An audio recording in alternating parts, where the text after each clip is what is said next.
Hi guys! Tara't samahan niyo po kami ngayong araw at pumunta po tayo sa San Pablo City dito po sa Laguna dahil isa-celebrate po namin ang 10th birthday ni Emmanuel. Hi ikaw, hi! Ayan. Ayan o, ayan makikita mo pag galing ka Mayhay. Itong kaliwa, itong kanan, yan yung Pandin Lake. Pero hindi dyan, dito tayo sa kaliwa. Yan ang Pandin Lake Parking. Pandin Lake Parking. Yan, pasok ka lang dyan.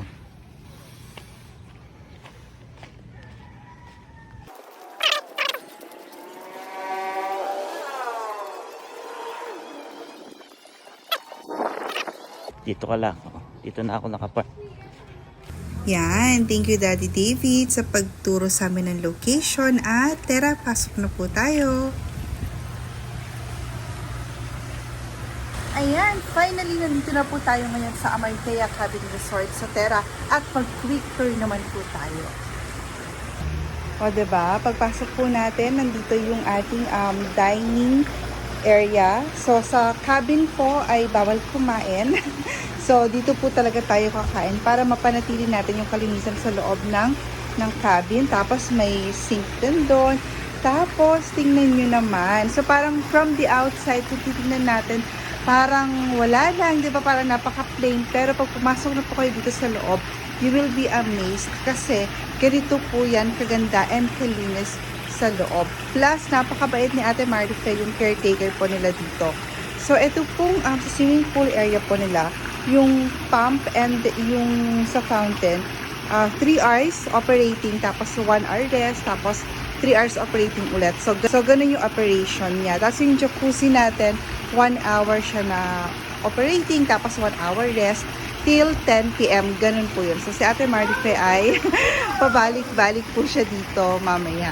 Ayan, si Emmanuel.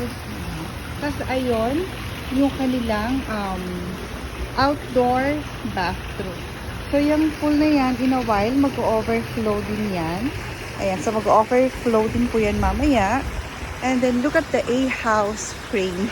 Diba? Sa dati, Batangas kami, nag-i-stay ngayon. Since we're from Pila, Laguna, mas malapit na po ito sa amin. Yung travel time, diba? Mas malapit. Tapos, syempre, mas makakatipid kami sa diesel. Kasi nga malapit. Sleeping lang natin ito kanilang outdoor bathroom. Tadaan! O, diba? Wow! Napaka-aesthetic! Kita nyo ba yan? Kahit sa bathroom, yung outdoor po ito ha. Outdoor bathroom nila, aesthetic na aesthetic. Tapos, may heater din sila. O, diba? Nakakatuwa. Yan. Tapos, silipin muna natin yung kitchen bago tayo magpunta sa pinaka-cabin. Yung kitchen po nila, may daan syempre sa loob ng cabin. Tapos, may daan din po sa likod. Ayan. So, dito naman po tayo sa other side of the cabin. Ayan.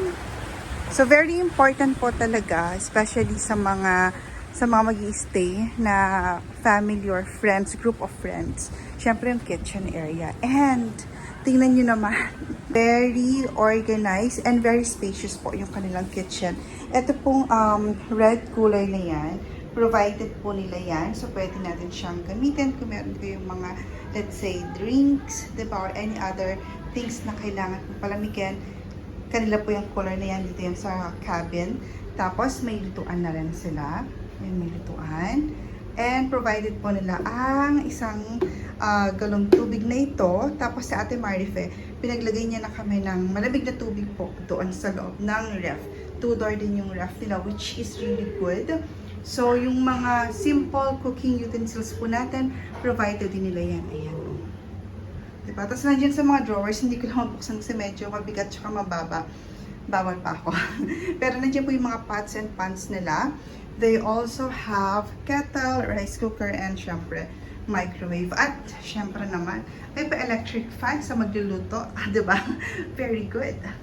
Ayan. So, ito po yung pinasukan natin kanina. And then, this door leads naman po sa pinaka-cabin. Pero syempre, dun tayo dadaan sa kabila.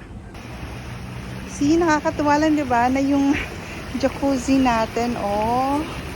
Diba? At saka nakakatuwa dito, every every hour nga po ay may pa-jacuzzi sila. So, kahit mag-rest siya ng 1 hour, okay lang yun. Ang mahalaga is, tingnan nyo naman, makaka-relax kayo talaga dito.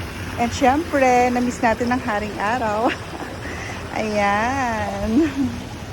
Hi! So, pasok na po tayo sa cabin. And, taran! O, diba? Naglolobo ng aking pamangkin. Ayan. Oh! Ayan. So, may karaoke din po sila dito. So, sabi ni Ate Marife kanina, yung speaker daw po ay pwedeng dalhin sa labas, pero yung mismong mic, nandito lang sa loob. So, pwede tayong magkantahan, ganyan, mag-happy-happy, 24/7. I mean, during your stay, pero indoor lang po. Tapos sa labas, pwede kayo magpatugtog till 10 p.m. Ayan, so ito yung bathroom natin, pero nasa loob si Daddy. So, hindi na, mamaya natin siya silipin. And then, ito naman yung bedroom nila sa, ano ba to? Ay, paloob pala. Ayan, so ito naman yung bedroom. Wow! Diba? Ay, ganun pala. Ay, ayan, oh. Dim light lang. Para nga naman mas makaka-relax tayo. Diba yung pamangkin ko, oh. Tutulog ka. Nagpunta siya para matulog. So, napakalaki. King size bed ba to, Daddy? Parang king size bed. Tapos, ayan, oh, meron ditong higaan. So, may sariling mundo yung mag-i-stay dito. Tapos, ay pull-out bed din. So, yung parang comfortable sleeping capacity ng Amartea Cabin Resort is 15. But they can accommodate up to 20 to 30 guests, I think. Yan. Tapos, punta naman po tayo sa taas. In fairness, in fairness, maganda yung kanyang, yung steps niya sa hagdan. Kasi yung iba kasi masyadong matirik ba, matarik, ganon. So, ito po yung sa second floor nila. Look. Binakura na to ni Emmanuel. So, dito raw si Kuya mag-i-stay. And dito kasi you'll have the view of the pool. Tapos, ayun, yung mga sinampay doon. Char. And ayan si Emmanuel. We're here to celebrate Emmanuel's 10th birthday. Diba? For its price, nakakatuwa. Yung kinuha po namin is yung 22 hours stay. Start kami ng 9 a.m. till 7 a.m. the next day. So, nakuha pa namin yung introductory price niya na 8,900. Ang included po doon ay 5 packs. So, anything more than 5 ay, ano na po yun, additional 250 pesos. So, yun po yung rate na nakuha namin nung binook po namin itong Amartea. But then, yung rate po nila, yung price nila, syempre, may possibility na magbago siya. So, you can go ahead and inquire sa kanila pong Facebook page, Amartea Cabin Resort, kasi napaka-bait and very responsive po nung owner ng resort na ito. So, kahit minsan medyo late na ng gabi, nagme-message ako, may mga tanong ako, napakadami kong inquiries, tanong. Syempre, lalo't binagyo tayo, di ba? So, napaka-responsive naman po niya. Ayan, so ito yung ating isang bed. Tapos dito, meron din silang 3 more beds. Diba? So, tapos may sariling pa-aircon din dito sa taas. Yan. So, ito po yung kagandahan kapag spacious yung kitchen nila. Tapos, ay connected din doon po sa mismong cabin. Ayan ang nanay ko. So, siya yung nag-prepare ng dinner namin. Tapos, ayan yung niluto ko na lumpia na medyo natulog kaninang umaga or nung pang tanghalian po namin. And also, this is our family, diba, having fun. So, nakakatuwa lang kasi yung pool po nila ay hindi siya yung sobrang liit, pero hindi rin naman siya yung, let's say, malaking-malaki. So, tamang-tama lang po yung size ng pool nila kasi nakakalangoy pa rin naman po. So, nung gabi ay medyo napagod na ako talaga. So, hindi na ako masyadong nakapag-video. Pero, ayan po yung itsura ng pool nila. Nakakatuwa. Nag-enjoy. Bata, matanda, lahat po kami nag-enjoy talaga dyan. And kita-kita nyo naman si Daddy. Sobrang enjoy na enjoy nyo talaga ang pool na yan. Ayan, so nandito nga po kami to celebrate Emmanuel's 10th birthday. And nung nakaraan kasi ay birthday din nung brother-in-law ko, ayan si Kuya June. Kaya pinagsabay na namin silang makapag-blow ng candle kasi nga po ay inabot ng bagyo yung birthday ni Kuya. So ayan kami, medyo may mga sounds lang kasi so iniiwasan lang natin na ma-copyright. So very happy and very memorable po talaga yung celebration namin ng birthday nila and also yung stay din po namin sa Amarthea.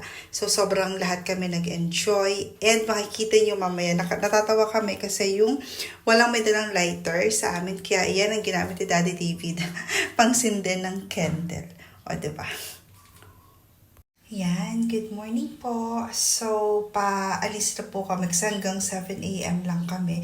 So, naayos na namin yung mga gamit. Ito, last round of checking ko na lang yan to make sure na wala rin kami nakalimutan. And syempre, sinabihan ko yung buong family po namin na kahit paano ay mag-ayos-ayos kahit papaano kasi nga po ay nakakahiya rin naman syempre. So dinatan namin na maayos, malinis yung cabin. Syempre gusto naman po namin na iwanan din po ito ng kahit paano maayos din naman po. So para konting linis na lang din po sina Ate Marife. Ayan. So see, para wala nangyari, diba? Check natin itong bedroom. Ayan. So kahapon, ang daming gamit dyan. Ayan. Very good naman yung nanay ko tsaka mga pamangkin ko. Sila nag-ayos niyan. And tingnan natin yung kitchen. Yung kitchen, ito yung inayos ko kanina. Ayan, syempre kasi nagluto po kami dyan. So, hinugasan namin yung mga pots and pans na ginamit namin. And then, konting arrange, diba? So, ayun.